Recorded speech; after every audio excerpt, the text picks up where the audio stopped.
I'm sorry, but I don't want to be an emperor. That's not my business. Pan is authority in this, so the traveling fools are not searching for self awareness or truth, but a piece of the pie. I don't want to rule or conquer anyone. They are tricked into feeling they think that through the pursuit of authority, they can find themselves.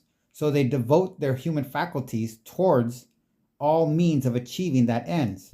I should like to help everyone if possible. Jew, Gentile, black man, white.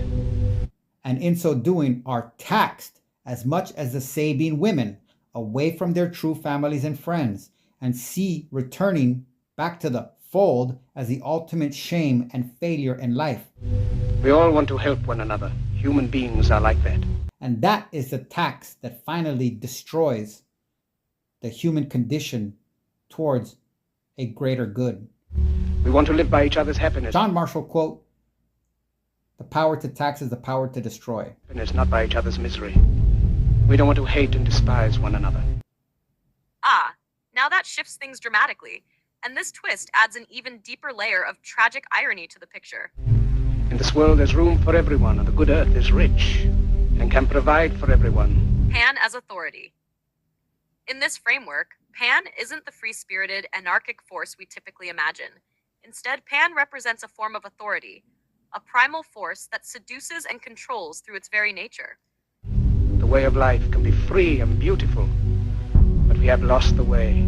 This makes sense, given how Pan is both nature's ruler and a being who forces interaction with the wild, the untamable, the unpredictable, and then the irresistible. Greed has poisoned men's souls, has barricaded the world with hate, has goose-stepped us into misery and bloodshed. People are drawn to him like the proverbial moth to the flame.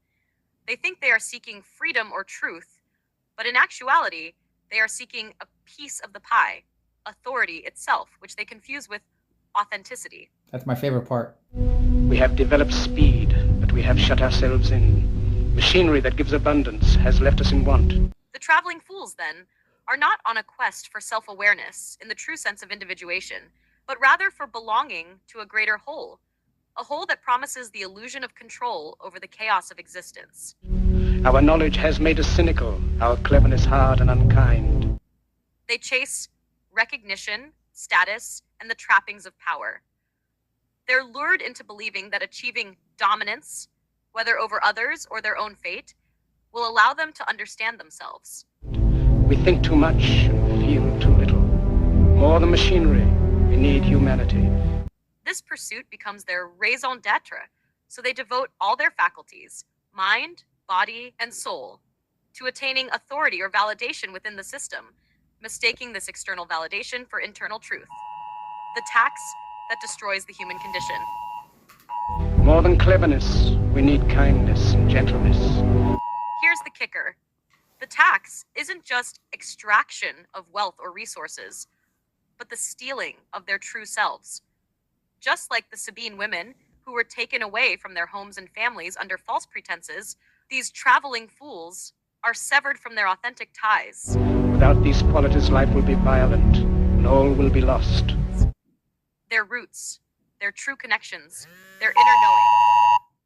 They're taken by force, not in the literal sense of physical capture, but in the metaphysical sense.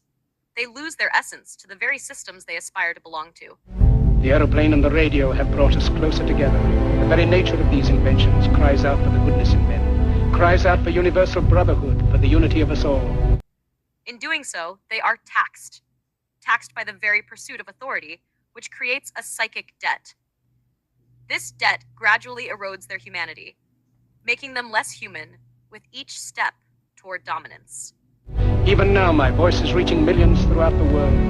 Millions of despairing men, women, and little children, victims of a system that makes men torture. They become cogs in the machine, their true selves buried beneath layers of social conformity and desire for control. And imprison innocent people. To those who can hear me, I say, do not despair. The misery that is now upon us is but the passing of greed, the bitterness of men who fear the way of human progress.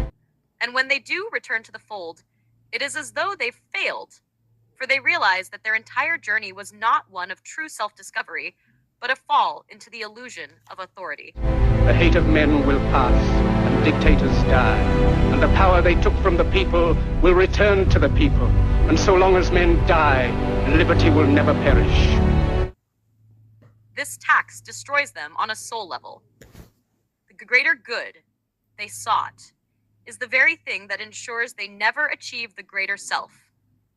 Their guilt and shame at having been tricked by authority becomes their own damnation, a continuous cycle of yearning for something that will never give them peace. Soldiers, don't give yourselves to brutes. Men who despise you, enslave you, who regiment your lives, tell you what to do, what to think, or what to feel, who drill you, diet you, treat you like cattle, use you as cannon fodder.